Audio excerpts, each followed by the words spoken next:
Chers auditeurs, vous êtes à l'écoute des messages de la bonne nouvelle de Jésus transmis à travers les prédications de l'Église adventiste du 7e jour, Église africaine francophone de Bruxelles.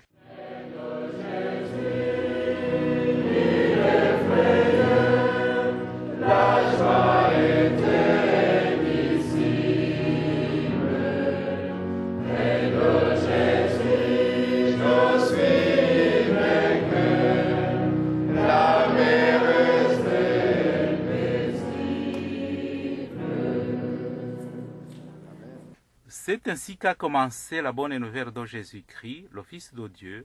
C'est là ce qui est écrit dans le livre du prophète Ésaïe. J'enverrai mon messager devant toi, il te préparera le chemin. On entend la voix de quelqu'un qui crie dans le désert. Préparez le chemin pour le Seigneur, faites-lui des sentiers droits. Marc chapitre 1, verset 1 à 3. Itangiro ry'ubutumwa bwiza bwa Yesu Kristo, umwana w'Imana. Nk'uko byanditswe n'umuhanuzi Yesaya, ngo nuko ndenda gutuma integuza yanjye mbere yawe, izatunganya inzira yawe. Ijwi ry'urangurira mu butayu, ati nimutunganye inzira z'Uwiteka, mugorore inzira ze. Mariko igice cya mbere, umurongo wa mbere kugeza ku wa gatatu.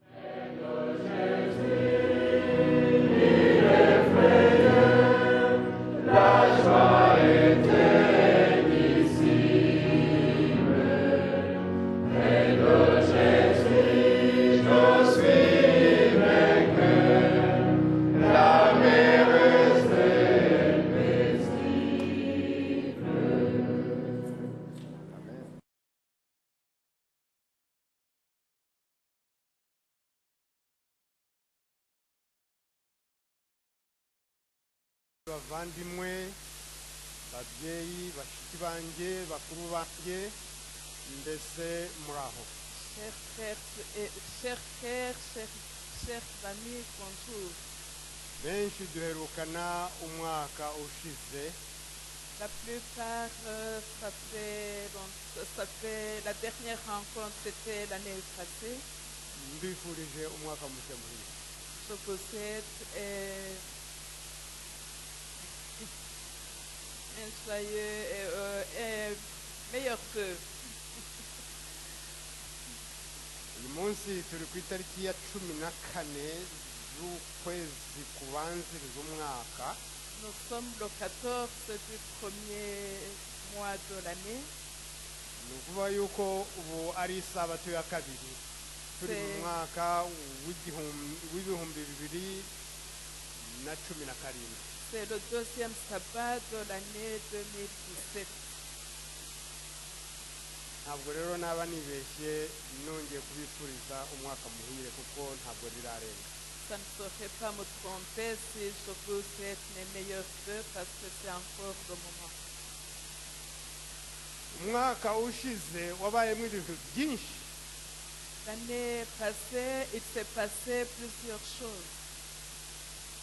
Ariko njyewe ntabwo ndi buvuge iby'umwaka ushize. Mais je ne vais pas me baser sur ces événements de l'année passée.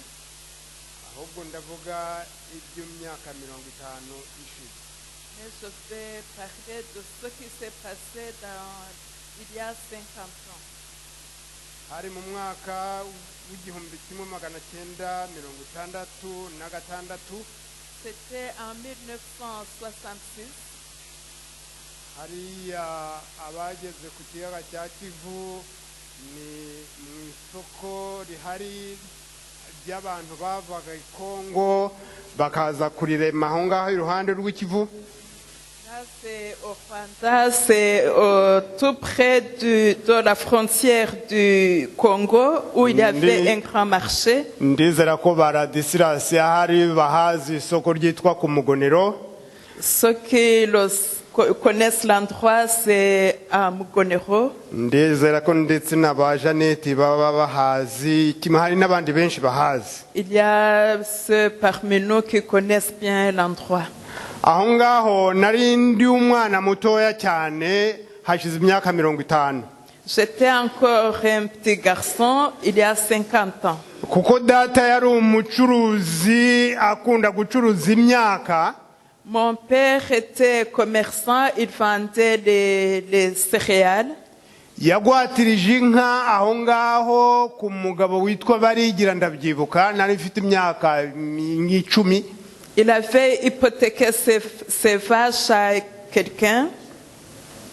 maze uwo mugabo witwa Barigira ampa inote y'amafaranga 5. Et ce monsieur où son père avait hypothéqué ses vaches lui a donné un billet de 5 francs. abibuka icyo gihe igare bugare ryaguraga amafaranga 10 y'u Rwanda. Et ceux qui ont les souvenirs de ces temps, le vélo coûtait 10 francs rwandais. Ba Mathias murabyibuka kuko muri bakuru ndetse n'abandi bakuru icyo gihe igare ryaguraga amafaranga 10. Le vélo avait une valeur, coûtait 10 francs rwandais. ariko umugabo witwa Barigira yampaye inote y'amafaranga 5 y'u Rwanda. Et ce monsieur m'a donné un billet de 5 francs. ndamanuka ngera ku Kivu aho hari isoko abantu bacururizaga. Et quand je suis partie, arrivé au lac où il y avait le marché, tout près du lac où il y avait le marché, hafi aho ngaho hari abantu bavaga ku Ijwi bitwaga Bashi. il y avait une population qui venait d'une île qui n'était pas loin. bazaga n'amato yabo bazanye ibitoki n'ububemba n'ibicuruzwa byinshi. Ils venaient là avec les pirogues, avec différentes marchandises. twabarebaga tuvuye hejuru ku mugonero tukabona bari mu bwato bagenda bagashya. On les observait de loin dans leur pirogue dans le lac. ndetse abenshi babaga batambaye imyenda bambaye ubwenda butoya ubukabutura bugufiya kubera amazi. Et la plupart n'étaient pas totalement vêtus, ils portaient que les shorts. ndetse akenshi iyo batubwiraga turi abana bati iyo umusetse aguhekesha inyonjo. Et il y avait un dicton, on ne devait pas se moquer de ces gens-là. ariko muri iryo soko narahageze. Lorsque je suis arrivée au marché, ya mafaranga 5 barayiba. on m'a volé mon billet de 5 francs. nari umwana mutoya. J'étais encore petit. nishiramwo ikintu cyitwa umushi iyo ava akagera aho mubonye nkavuga ko ari igisambo. Et j'ai détesté ces vendeurs parce qu'ils m'avaient volé 5 francs. Et à chaque fois que je croisais l'un de cette population qui habitait là, je le prenais pour voleur. iyo najyaga mu isoko nabonaga ubwato nkavuga natekerezaga amafaranga yanjye 5 bibye. À chaque fois que je les voyais, je pensais à mes 5 francs qu'ils avaient volés. narabikuranye J'ai grandi avec cette pensée. kugeza muri 96 nari nkibifite mu bwonko yuko abashi bose baba bakagera ari bisambo. J'ai grandi avec cette pensée jusqu'à 96. Je prenais toute cette population comme voleur. ariko ubwo nageraga amahirwe yo kwambuka nkagera ku Ijwi. Et lorsque j'ai eu la chance d'arriver sur cette île, nkabona uburyo batwakiriye kuko umudamu wanjye yari umuforomokazi ku mugone ku Kibuye abakira barari wanjye ariko nkavuga n'ibisambo uzanye ibisambo hano. ma femme les soignait et même qu'elle les soignait, je lui disais qu'elle entretient les voleurs. Et une fois que nous sommes allés chez eux, mbonye ukuntu batwakiriye. ils nous ont bien accueillis. mbonye urugwiro bazanye. Quand j'ai vu leur mbonye ukuntu banyigije enthousiasme, mu nzu ndareba ngavuga ngari ariko se igendana bani babandi banyibye aba y'amafaranga 5 kera hashize imyaka 40. quand j'ai vu leur hospitalité, je me suis dit, ce sont eux qui m'ont volé mes 5 francs il y a 40 ans. bishoboka bite? Comment ça se fait-il? umugabo witwa Cyprien Maheshi wari umuprofeseri ku Kibuye. Un certain Maheshi Cyprien qui était professeur à Kibuye. nuko rimwe arambwira ati ndabimutekereza, arambwira ati umva rero nkubwire Simiyoni, J'ai raconté mon histoire à ce professeur. ntuzibwire ko abantu bose ku isi abo ubonye ari kimwe. Et il m'a dit il m'a dit ainsi, tu dois jamais penser que tous les hommes sont les mêmes. Ati kandi mu bwonko bwawe Et dans ton esprit, ibagirwa. il faut oublier. Ibagirwa. Oublie. Gira ute? Oublie. Ibagirwa. Muri iki gitondo cy'uyu munsi Ce matin, ibagirwa. oublie. Nubwo Satani yaza kuvomamwo ibindi turi bivuge byose, Même si le diable va voler toutes les paroles que je vais dire, ujyanire ijambo rivuga ngo genza ute? retiens seulement ce mot oublie. Ibagirwa. Oublie. Kuko niba hari abantu beza nigeze mbona, S'il y a une bonne population que j'ai jamais vue, mu myaka mu mezi angahe atandatu namaze kwijwi tukahakora amavuna tukahashinga n'itorero nkahasiga abakristo 40. nous sommes restés à cet endroit 6 mois. On était en campagne d'évangélisation et on a eu 40. Nta bantu nigeze mbona babaho nk'abantu bitwa bashi nibo beza pe. Je n'ai jamais vu des gens honnêtes comme ces gens de cette île. Ibi ndabibabwira mbikuye ku mutima kuko burya iyo ugeze ahantu ufite uri mu byago niho umenya icyiza n'ikibi. Je vous le dis du fond du cœur parce que c'est dans le malheur que tu discernes le bien et le mal. Ibagirwa. Oublie. Ahari muri uyu mwaka ushize urangiye w'2016 waba warahuye n'ikibazo nk'icyanjye. Peut-être que pendant l'année 2016, tu aurais rencontré le même problème que le mien. Icyo nari maranye imyaka 45. J'ai gardé ce problème pendant 45 ans. Ariko igihe kikagera nkibagirwa. Mais le temps est arrivé où j'ai oublié. Umutwaro nkawutura nkumva ndaruhutse. J'ai déchargé mon fardeau et je me sens apaisé. Ahari muri iki gitondo waba ukibuka mu mwaka washize uwo wakugiriye nabi. Peut-être que ce matin tu aurais dans l'esprit celui qui t'aurait fait du mal. Ahari muri iki gitondo waba ukibuka mu mwaka ushize uwo mwavuganye nabi. Peut-être que maintenant tu penses à quelqu'un avec qui tu n'as pas eu une bonne relation. Ahaba waba wibuka ingorane wagize. Peut-être tu penses à tes soucis. Ahari waba wibuka ibitaragenze neza. Peut-être tu penses à ce qui n'a pas bien fonctionné. Muri iki gitondo ndakurarika ngo ibagirwa. Je t'invite d'oublier ce matin. Kuko intumwa Pawulo yavuze ati nibagirwa ibiri imbere ibiri inyuma ngasingira ibiri hehe. L'apôtre Paul a dit que j'oublie ce qui est passé et j'avance vers ce qui est à l'avant. Mbere yuko ntegura iki cyigisho, Pendant que je préparais ou bien avant la préparation de cette méditation, cyabanze kunyigisha. ça m'a parlé personnellement. Kuko muri uyu mwaka nagize umubabaro rimwe gusa muri uyu mwaka. Parce que j'ai eu un chagrin. Maze iki cyumweru ubwo nateguraga iki cyigisho umwuka wera anzaho nijoro.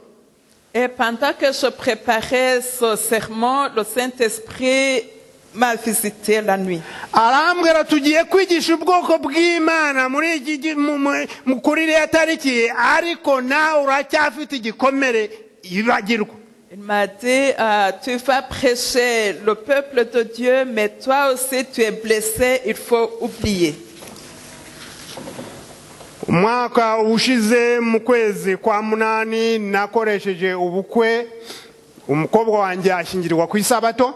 Au mois d'août, j'ai marié ma fille et elle s'est mariée le sabbat. Ubukwe sinabutaha ndabuzira. Je n'ai pas été à son mariage. Numva ngize igikomere kuko ari we mukobwa wa mbere nari nshyingije. Ça m'a fort blessée parce que c'était ma première fille que je mariais. Kuko ndetse kuvikiye mu bukwe n'ejo bundi tuvugana nari ntarigera mvugana n'umugabo nawe. Parce que depuis le mariage de ma fille jusqu'à avant-hier, je n'avais jamais parlé à mon gendre. Kubera ko yabonye agahinda binteye agira ubwoba nanjye ubwo ndahagarara. Parce qu'il a vu le chagrin que ça m'a causé, il s'est retiré. Ariko ejo bundi nimugoroba igihe n'umwuka wera yanzagaho arambwira ati banza ubabarire, banza wibagirwe. Lorsque le Saint-Esprit m'a parlé, il m'a dit d'abord oublie et pardonne. Nuko mfata telefone kuri WhatsApp ndamwandikira. Et je lui ai écrit sur le WhatsApp. Ndamubwira nti mwana wanjye mukobwa wanjye. Je lui ai dit ma fille. Ndi gutegura icyigisho kivuga ngo nyibagirwa. Je prépare un sermon qui parle de l'oubli, d'oublier. Forgive and forget. Pardonne et oublie. Umwuka wera anjeho arambwira ngo banza nawe ubabarire icyagukomerekeje. Le Saint-Esprit m'a visité et me demande de pardonner, de pardonner. Niyo mpamvu wibuke ko ubwo wakoze ubukwe simbutahe nkakomereka ndakubabariye. Souviens-toi que tu t'es marié et que je n'ai pas assisté à ton mariage, mais je te pardonne. Maze arambwira ati data. Elle m'a répondu, elle m'a dit, Père, unkijije amarira nariraga umunsi nijoro. tu m'épargnes les larmes que je faisais couler jour et nuit. Nanjye umwanzi Satani yaranteye sinzi uko byagenze. Le diable m'a visité, je ne sais pas comment ça s'est passé. Kuko nubu nari kuzinjira mumva mfite agahinda kubera ko nta mugisha w'umubyeyi nigeze mbona. Parce que j'allais mourir avec un chagrin, parce que je n'ai pas été béni par mon icyo père. nifuza ndakibonye. Ce que j'ai toujours voulu, je l'ai maintenant. Umugisha w'ababyeyi. Donne-moi une bénédiction des parents. Nuko ndamubwira nti mukobwa wanjye. Je lui ai dit, ma fille, genda ugira urugo ruhire. Sois en paix dans ton couple. Genda Uwiteka guha umugisha. Que Dieu te bénisse. Genda ube sekuru nyirakuruza w'amahanga. Soit que Dieu te donne beaucoup, que tu sois grand-mère d'une grande nation. Genda Uwiteka ajya kumurikira aho uzaba uri hose. Que Dieu t'éclaire partout où tu seras. Kandi ugaruke mu nzira ye umugumeho wometane nawe kugeza ubwo azagaruka. Et reviens dans le droit chemin, accroche-toi à lui jusqu'à ce qu'il revienne. Yumviza aruhutse nanjye numva nduhutse. Il s'est senti apaisé et moi aussi. inshuti nkunda mushiki wanjye muvandimwe wanjye waba hari uwo wahemukiye cyangwa waguhemukiye muri uyu mwaka urangiye? Chers frères, chères sœurs, chers amis, est-ce que tu sens qu'il y aurait quelqu'un qui t'aurait fait du tort l'année passée? haba hari uwo waba uzi cyangwa wavuze nabi cyangwa waba ukeka muri uyu mwaka urangiye? Tu aurais peut-être quelqu'un qui t'aurait offensé ou tu penserais qu'il t'aurait offensé l'année passée. ukaba ugiye utangiye umwaka ukazamuka nako kantu ukazarinda urangiza umwaka. Et tu voudrais ramener ce souci en ce début d'année jusqu'à la fin. ndakurarika muri iki gitondo ngo ibagirwa. Je t'invite à oublier.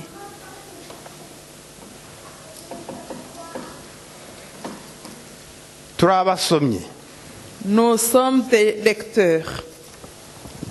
mu cyigisho cya Yesu igihe yigishaga abigishwa be gusenga. Lorsque Jésus enseignait à ses disciples comment prier, hari ijambo yavuze ati utubabarire ibicumuro byacu il a dit pardonne-nous nos offenses, nk'uko natwe tubabarira abaducumuyeho. comme nous aussi nous pardonnons à ceux qui nous ont offensés.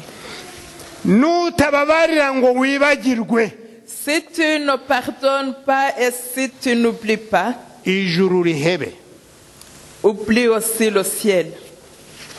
kuko iyo ufite inzika ugakomeza ukazukura ibyahise, Parce que si tu entretiens les rancœurs, si tu ramènes toujours les choses du passé, biba urukuta rukubuza gusabana na mwene so, rikaba urukuta rukubuza gusabana n'ijuru. ceci fait un mur qui te bloque et qui t'empêche de communier avec le ciel.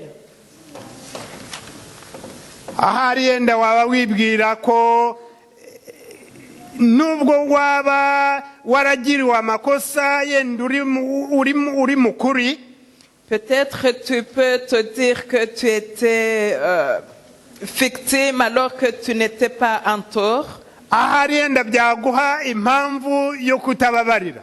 que peut-être cela te donnerait des raisons de ne pas pardonner. nyamara kandi nta mpamvu, Mais il n'y a pas de raison.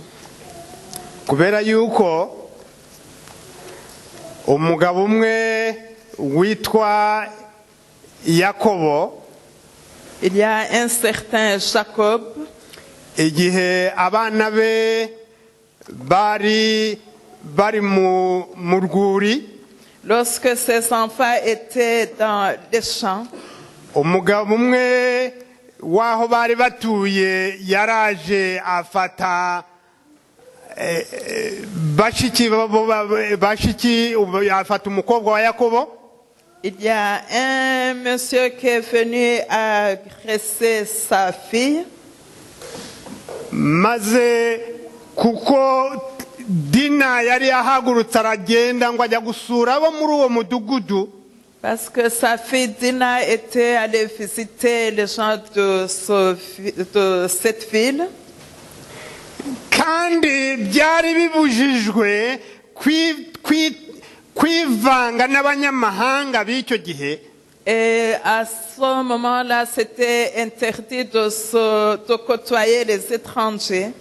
maze ahageze umutware w'uwo mudugudu aramukunda, Et lorsqu'elle est arrivée, le chef de ce village l'a aimée. aramwongoshyosha ndetse aramufata, Et il l'a pris, maze aryamana nawe. il a couché avec elle. ugiye gusoma mu Itangiriro 31 icyo gitekerezo uracyasanga. Chers auditeurs, vous êtes à l'écoute des messages de la bonne nouvelle de Jésus transmis à travers les prédications de l'Église adventiste du 7e jour, Église africaine. Vous pouvez trouver cette histoire en Genèse 31. Nous n'allons pas nous attarder à cette histoire. maze basaza ba Dina barakomeza inzika barayibika. Et les frères de Dina ont gardé des rancunes. Ndetse igihe umutware w'icyo gihugu yazaga kubabwira kwa Yakobo yarababwiye ati cyakora umukobwa wanyu umuhungu wanjye yabengutse umukobwa wanyu, baramubwira bati cyakora twebwe kugira ngo dushyingirane nuko mwakebwa. Et quand le père de ce garçon qui avait comment on dit ça, qui avait pris Dina a cherché la paix avec la famille de Jacob et ils l'ont exigé qu'il soit circoncis. Maze ariko bibagirwa yuko guhora ari ukuwiteka. Et ils ont oublié que la vengeance appartient à l'Éternel. Iyo usomye mu itangiriro igice cya 34 umurongo wa 25 kugeza 31, si tu lis en Genèse 34 verset 25 jusqu'à 31, usanga yuko basaza ba Dina bahengeye abo bantu bamaze gukebwa igihe bari bababaye maze bahura inkota barabica barabamara. on voit dans l'histoire que les frères de Dina ont tué tous ces hommes qui étaient circoncis. Et ils les ont bari bazi exterminés. neza ku itegeko ry'Imana rivuga ntukagenze ute. Et ils savaient bien que le commandement de Dieu leur interdisait de tuer. Umuntu yaje kugusaba umugeni, Ils sont venus demander à Dina un mariage. umushyizeho uburiganya bwose buyo buva bukagera. Ils ont comploté de toutes sortes de manières. Ntabwo mumwimye ahubwo umushyizeho uburyarya. Tu ne leur as pas dit non, mais tu fais la...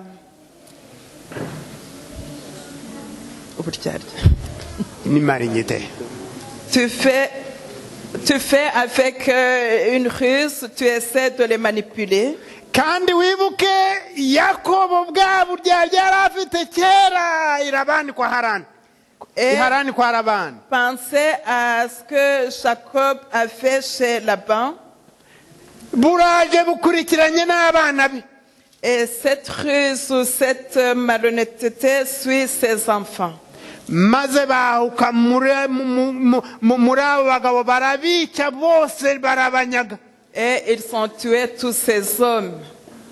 Et ils les ont dépouillés. Kubera ko hari bari barabitsa ako kantu Parce qu'ils savaient garder les rancunes, bataregeze bibagirwa. ils n'avaient jamais oublié. Ariko nyuma yaho Après ceci, hari amagambo yabavugiweho nta kwifuza ko yakuvugirwaho nshuti mwene data. il y a les paroles qui ont été prononcées que je ne souhaite à personne. Mu itangiriro igice cya 49 En Genèse 49, umurongo wa 5, Genèse 49, verset 5. hari amagambo nta kwifuza yuko ahari wagira inzika cyangwa se ibyo ukibuka mu mwaka ushize ukaba ubizanye mu mwaka wa 2017 akaba yakuvugirwaho. Je ne voudrais pas que ce que tu as de rancœur, que ça peut t'entraîner à entendre ces mots, ces paroles. Umurongo wa 5, Le verset 5. Simiyoni na Lewi n'abavandimwe. Siméon et Lévi sont frères. Inkota zabo ni inkota z'urugomo. Ils se sont mis d'accord pour semer la violence. Umurongo wa 6, Verset 6. umutima wanjye ntuzajye mu nama zabo za rwihereranwa.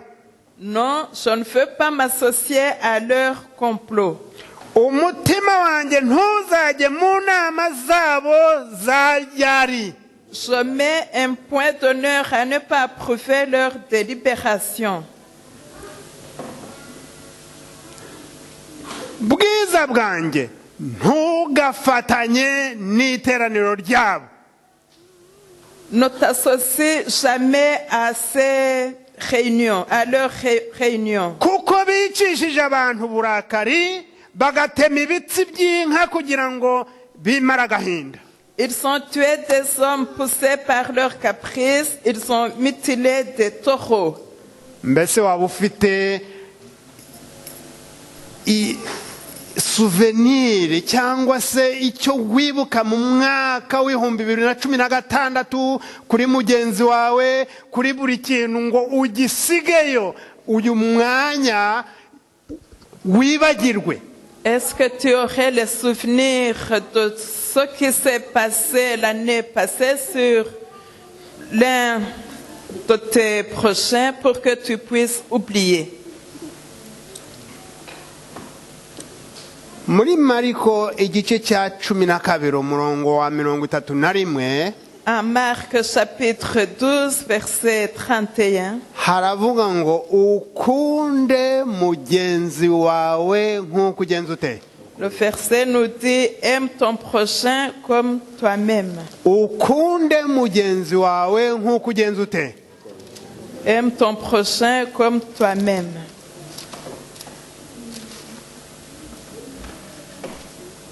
Umwaka urarangiye ibihumbi 2016. L'année 2016 est terminée. Twinjiye mu mwaka w'ibihumbi 2017. Nous entrons dans l'année 2017. Ahari yenda Yesu yawugarukamo. Peut-être que Jésus pourrait revenir dans cette année-ci. Uyu mwaka ni umwaka wo kuvuza impanda. C'est l'année de sonner les trompettes. Ntabwo wavuza impanda wibuka iby'abandi hirya. Tu ne peux pas sonner les trompettes alors que tu te rappelles de ce qui s'est mal passé. Ntabwo wavuza impanda ugifite ingingimira ku mutima. Tu ne peux pas sonner les trompettes alors que tu as quelque chose qui te chagrine. Ntabwo wavuza impanda ukirobanura ku butoni. Tu ne peux pas sonner les trompettes alors que tu fais encore les préférences. Ntabwo wavuza impanda ugifite amacakubiri hamwe muri bagenzi bawe. Tu ne peux pas sonner les trompettes si tu as encore des divisions. Mwibuke Abisirayeli. Rappelez-vous des Israélites. Urugendo rwabo ni kimwe n'urwacu kuko turi Abisirayeli mu by'umwuka. Leur voyage ressemble au nôtre parce que nous sommes des Israélites spirituellement. Igihe bavaga muri Egiputa bajya i Kanani, Lorsqu'ils quittaient l'Égypte vers le Canaan, ubwo bari bageze hafi ya Yorodani, lorsqu'ils étaient tout près du Jourdain, bagombaga kugenda urugendo rw'iminsi 6 bakambuka. ils devaient marcher 6 jours avant de traverser. Ariko bamara imyaka 40 bazerera. Mais ils ont erré 40 ans. Bageze ku nkengero ya Yorodani kugira ngo bambuke bajye i Kanani. Lorsqu'ils sont arrivés au bord du Jourdain pour traverser, Uwiteka abwira Mose ati ohereza abantu bajye gutata igihugu bazajyamo. Dieu a demandé à Moïse d'envoyer les espions dans le pays où ils allaient hériter. Bamwe bagarura inkuru mbi, Certains ont ramené une mauvaise nouvelle. babiri gusa bagarura inkuru nziza. Seulement 2 ont ramené une bonne nouvelle. Ntabwo ndi busubire mu byo babonye bari mu butayu icyo gihe. Je ne vais pas m'attarder sur ce qu'ils ont eu dans le désert, Uko binangiye imitima. comment ils ont endurci leur cœur. Ariko uko bavuye muri Egiputa ari 600 abagabo abagore n'abana batarimo. Ils ont quitté l'Égypte, ils étaient à 600 000 sans compter les femmes et les enfants. hose bamwe hamwe bakaba bari 2,2 bisaga. Ils étaient tous ensemble plus de 2 millions. Bazereye mu butayu imyaka 40. Ils sont errés dans le désert 40 ans. Barongera bagaruka ku nkengero ku cyambu kugira ngo bambuke. Et ils sont revenus au bord du Jourdain pour traverser. Uwiteka arongera abwira Mose ati bara abantu nanone. Et Dieu a demandé à Moïse de recompter la population. Maze Mose aravuga ati abantu bavuye mu Egiputa ubu mukaba mukigenda zamura akaboko ndebe. Et il a demandé ceux qui étaient venus de l'Égypte, qui étaient encore dans le voyage. Icyababaje. Et ce qui est triste, mu bantu 2,2 plus de, parmi ces 2,3 millions qui avaient quitté l'Égypte, abantu babiri yatewe agahinda no kubona abantu babiri gusa bonyine. seules 2 personnes seulement étaient encore là. Aribo bahari abandi bari barashiriye mu butayu. Les autres étaient péris dans le désert. Abana babo babwiraga bari bavuga ngo abana bacu ntibazaba iminyago nibo bambutse. Abana babo gusa nibo bambutse. Seuls leurs enfants ont pu traverser. Nibo bari baraho ku nkombe nabo bategereje kwambuka. Ils étaient là au bord du Jourdain prêts à traverser. Uko byagenda kose barambutse. Quoi qu'il arrive, ils ont traversé. Ntabwo bigeze bongera kuzerera mu butayu bwa gatatu. Ils n'ont pas encore refait le tour dans le désert. Nshuti nkunda muvandimwe urahangaha. Cher frère, cher ami qui est ici présent, wibuke yuko bari mu gikombe cy'ishitimu i Mowabu.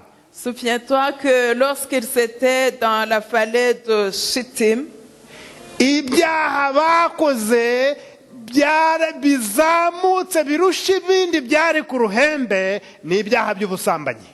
le péché, le plus dur péché qu'ils ont fait, c'est l'adultère.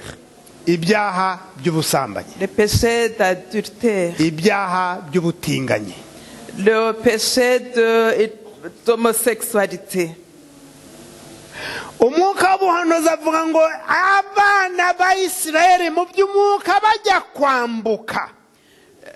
L'esprit de prophétie nous dit que lorsque les Israélites étaient prêts à traverser, icyaha cya mbere kizaba inkomyi kizagaragara kizababera ikimenyetso hazaba hari ubusambanyi bw'ubutinganyi butagira urugero butigeze kuboneka ku isi. le péché qui sera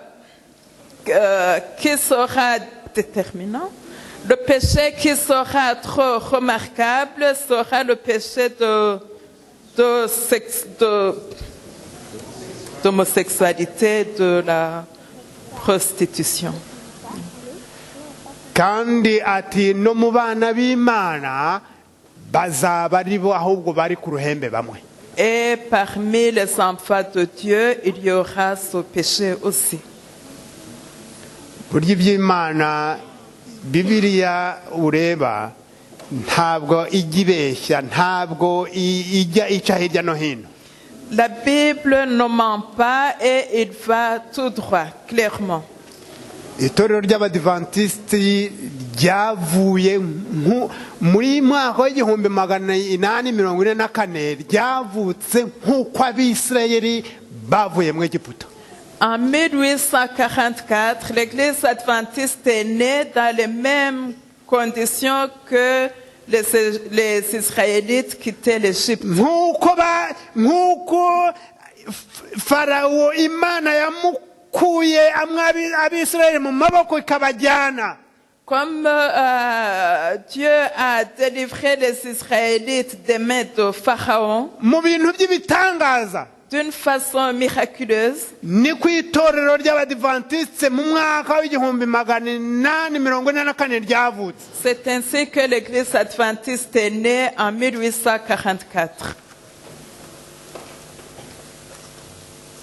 muzi ko icyo gihe abantu benshi baravuze bati bari bategereje baravuga bati nta kibaye barabyihorera. Vous savez que la plupart attendaient et ils ont été déçus et ils sont abandonnés. n'uyu munsi abantu baravuga bati ni amahoro bakabireka.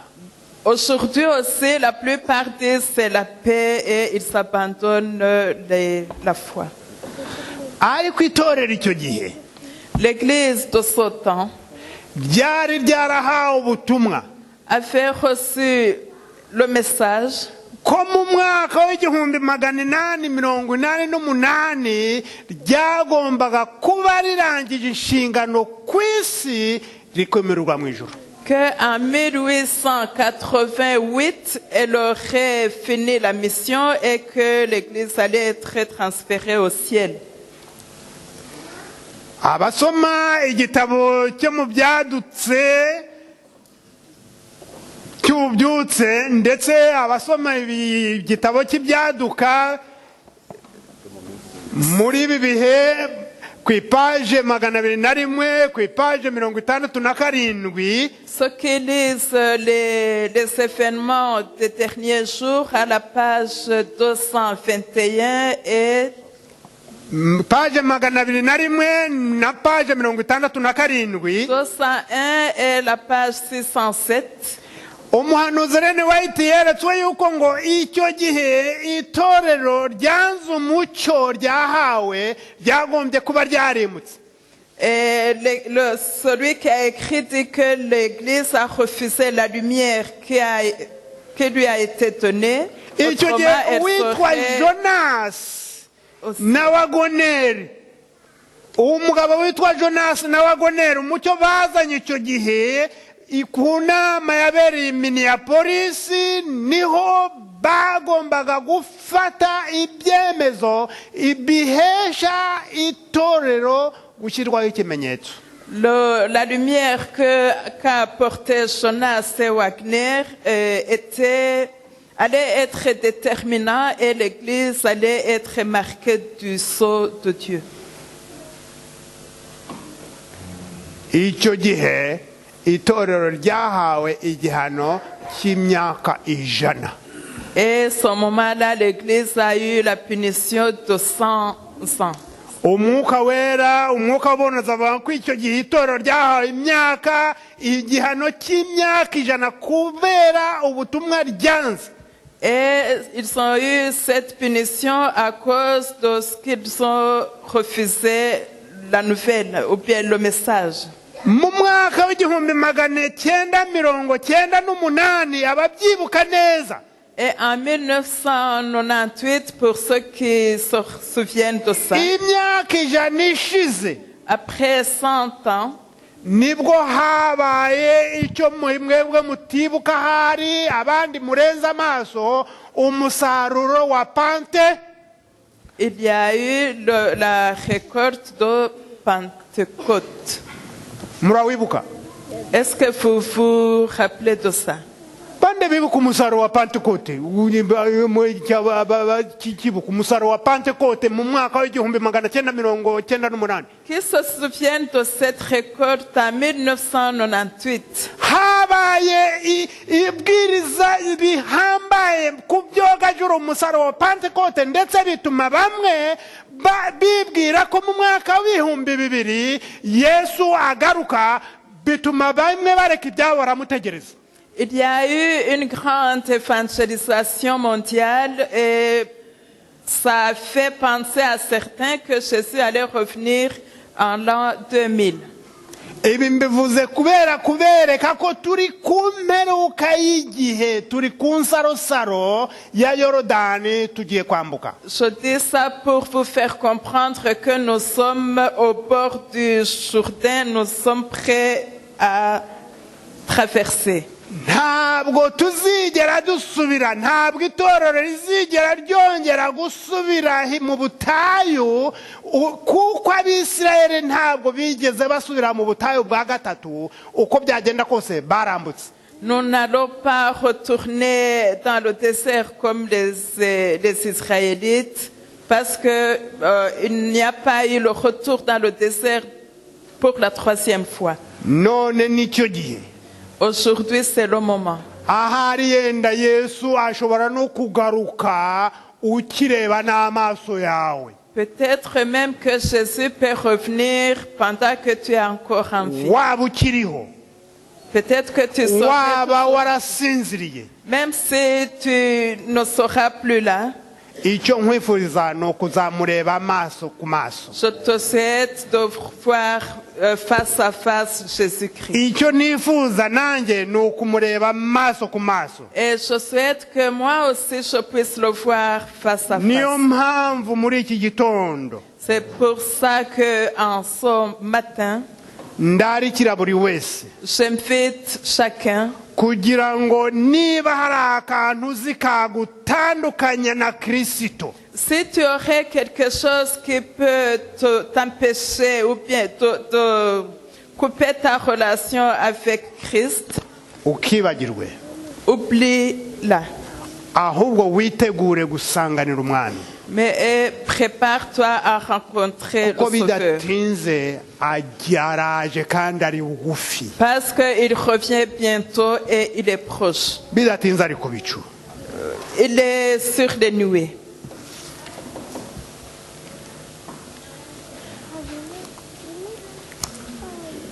Njya nibaza uko Sawuli azaramukanya na Stefano.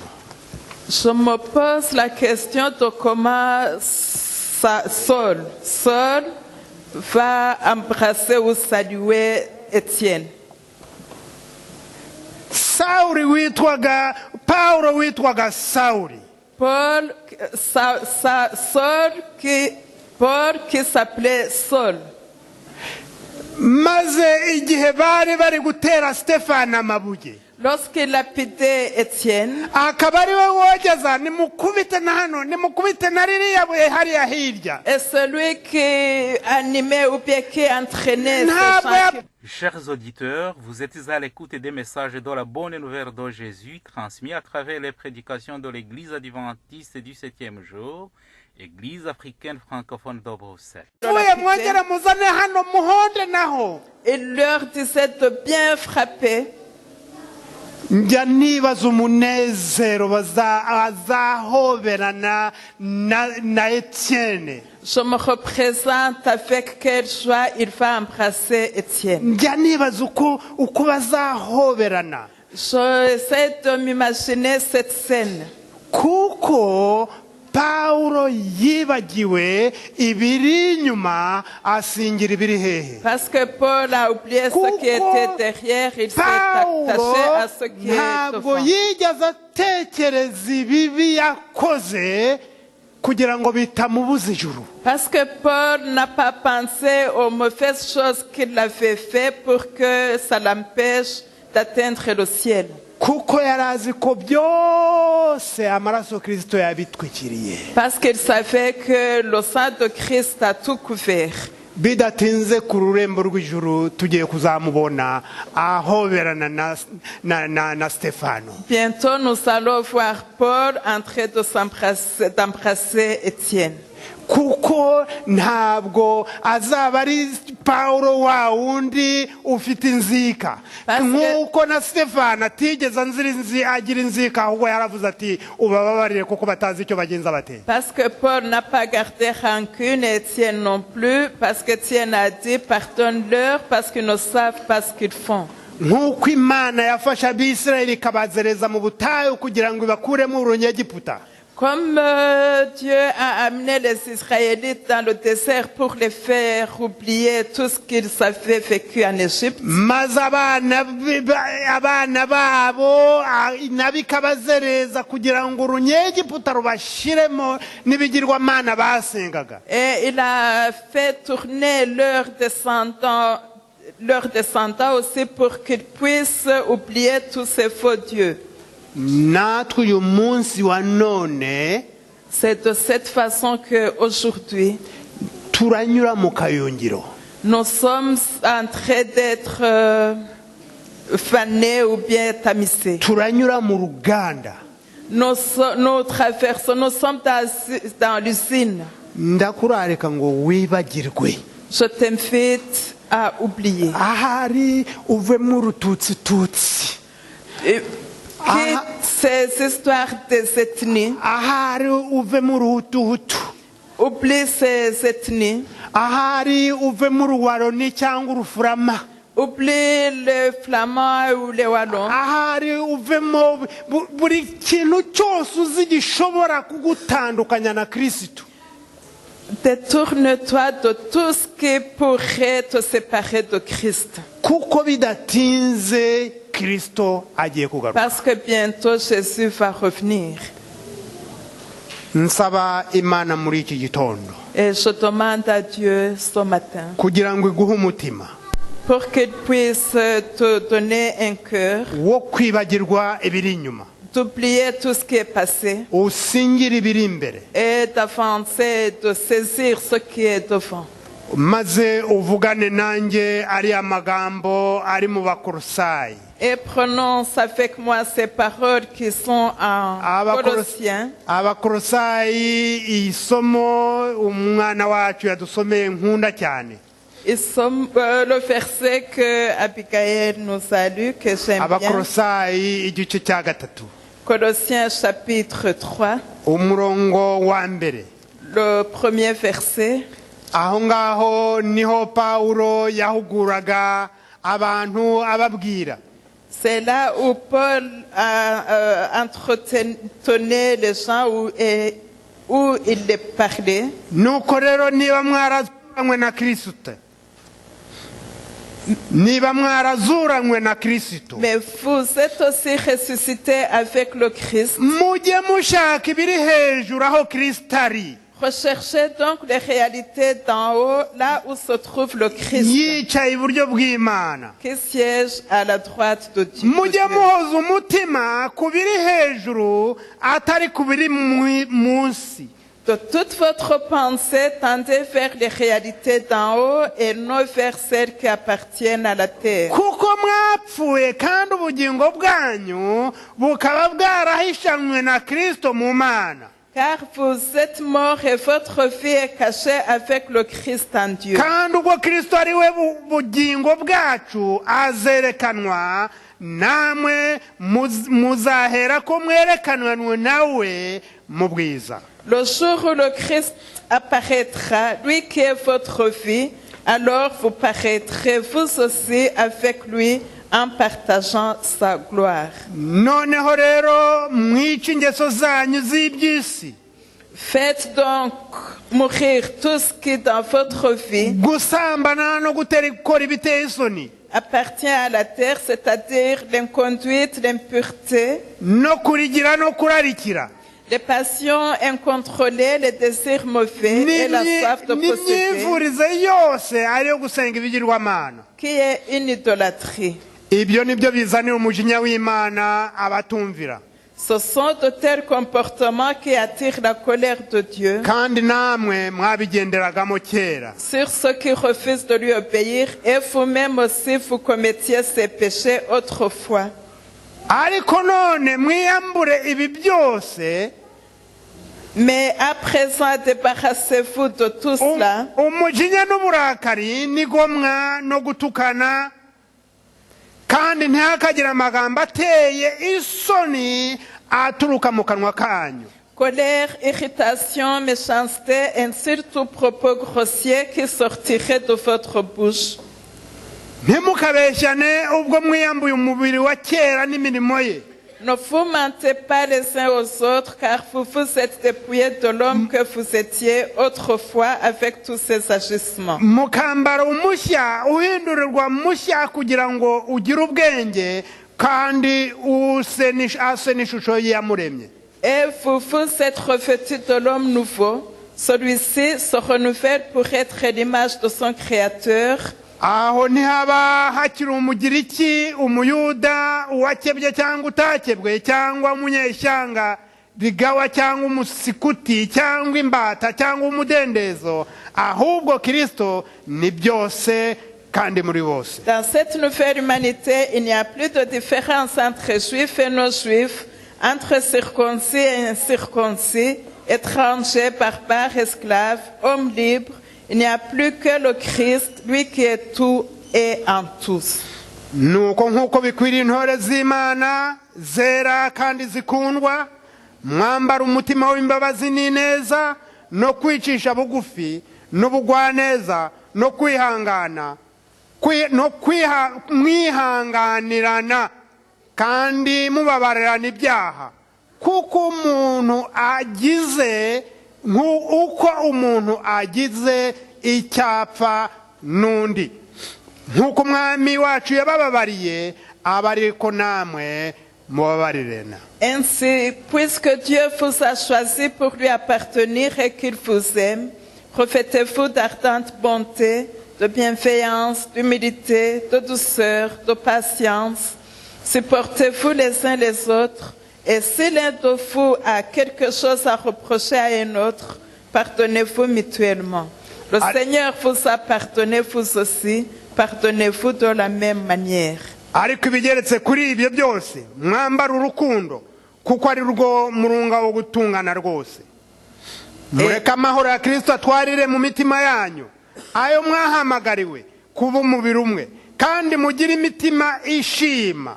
Ijambo rya Kristo ribe muri mwe rigwiriye, rifite ubwenge bwose.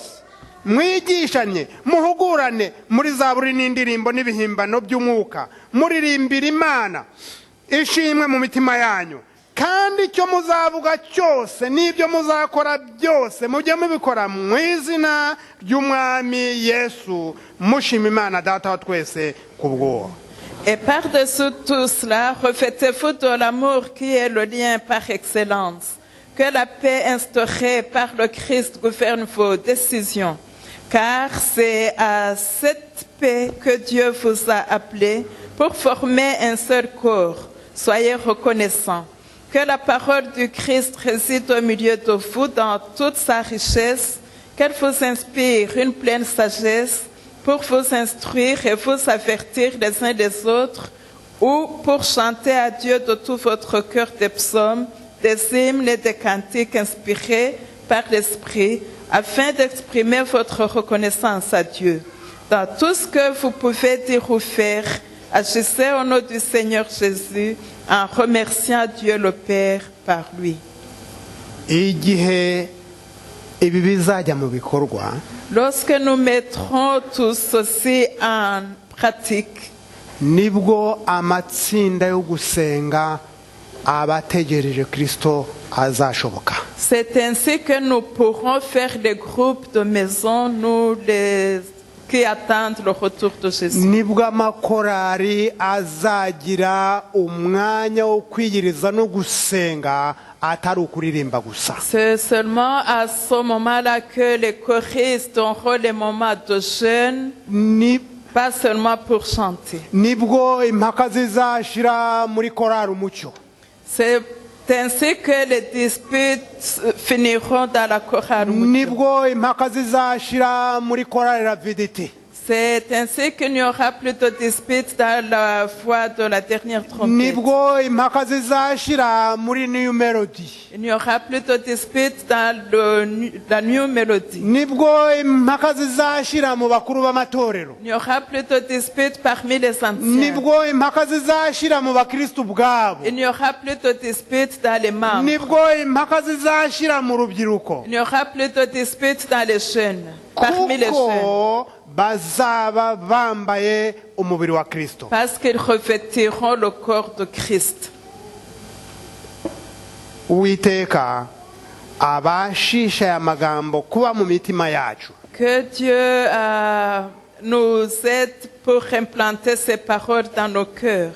Ahari haba hari uwo wumva uvuga uti ko byagenda kose kanaka twigeze tuvugana nabi. Peut-être tu aurais quelqu'un avec qui tu tu as tenu les propos pas corrects.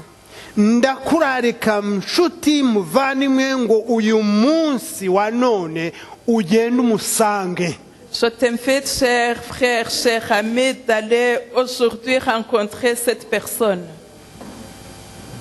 mwiyunge et faites la paix. iteme ritaracika. Réparer le pont avant qu'il ne s'occupe. ni ukuvuga ngo Kristo atarava ku ntebe y'imbabazi. C'est-à-dire avant que le Christ ne quitte le trône de grâce.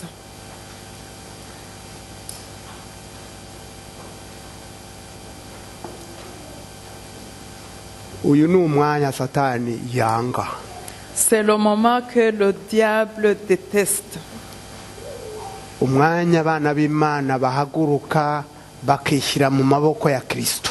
Le moment où le peuple de Dieu se lève et se donne entièrement dans les bras de Christ. bakavuga bati data umwuka wawe amfashe kugira ngo nibagirwe ibiri inyuma nsingire ibiri imbere. Et lorsqu'ils prennent une décision d'oublier ce qui est en arrière et de saisir ce qui est en avant. ndagusaba inshuti mwene data muvandimwe mushiki wanjye, Je te demande, cher frère, cher ami, niba hari uwo waba uzi ko mwagiranye utubazo, si tu aurais quelqu'un avec qui tu as eu des soucis, haba mu rugo iwawe, que ce soit dans ton foyer, baba muri bagenzi bawe, que ce soit dans tes proches, baba mu baririmbyi, que ce soit dans les choristes,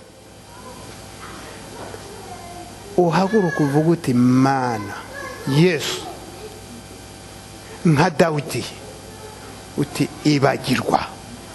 lève-toi et avoue comme David, oublie. ibagirwa mwami Yesu ibicumuro byanjye, Oublie, Seigneur Jésus, mes péchés maze undeme mu mutima mushya et renouvelle-moi dans moi un cœur nouveau, kugira ngo muri uyu mwaka w'ibihumbi 2017 pour que dans cette nouvelle année de 2017, ngutegereze ntafite ikizinga. je puisse t'attendre sans tâche. niba ufite iryo sengesho wumva ushaka kurivugana nanjye atari ugutera waraza uhaguruke. Si tu veux avec moi prononcer cette prière sincèrement, je t'invite à te mettre debout. aka ni akanya satani yanga, ndagusaba niba urifite urikuye ku mutima ukavuga uti mami ndema mu mutima mushya. C'est le moment que Satan déteste, mais si tu avoues sincèrement, si tu demandes à Dieu de renouveler ton cœur, ingingimira nari mfite y'akanaka yande yukire ntabwo ishobora kumbuza kugusanga. les rancunes que j'avais ne pourront plus m'empêcher d'avancer vers toi. niba hari uwo twari dufite ibyo dupfa ndamusanga, kabone n'ubwo we yakwanga ndamusanga mubwire ambabarire. Si j'avais un litige avec quelqu'un, je vais m'approcher, même s'il ne va pas l'accepter, mais j'irai.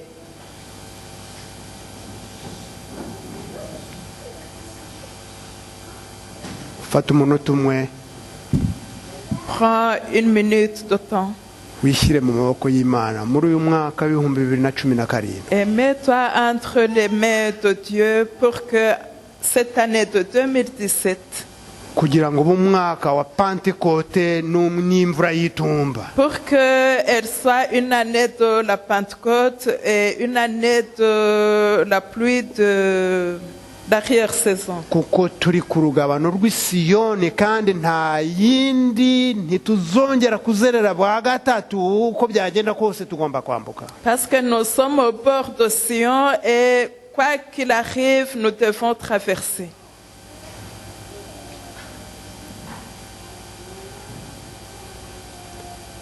Data mwiza, mubyeyi w'imbabazi n'urukundo,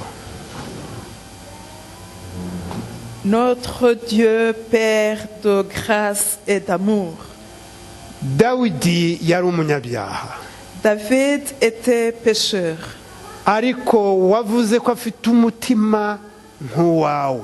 mais tu l'as déclaré qu'il avait le cœur comme le tien, Kuko yamenyaga amakosa ye agahita yihana. parce qu'il reconnaissait ses torts et il se repentait. Natwe tuje uko turi, Nous aussi, nous venons tels que nous sommes, twambaye ubushwambagara, nous, avec nos souillures.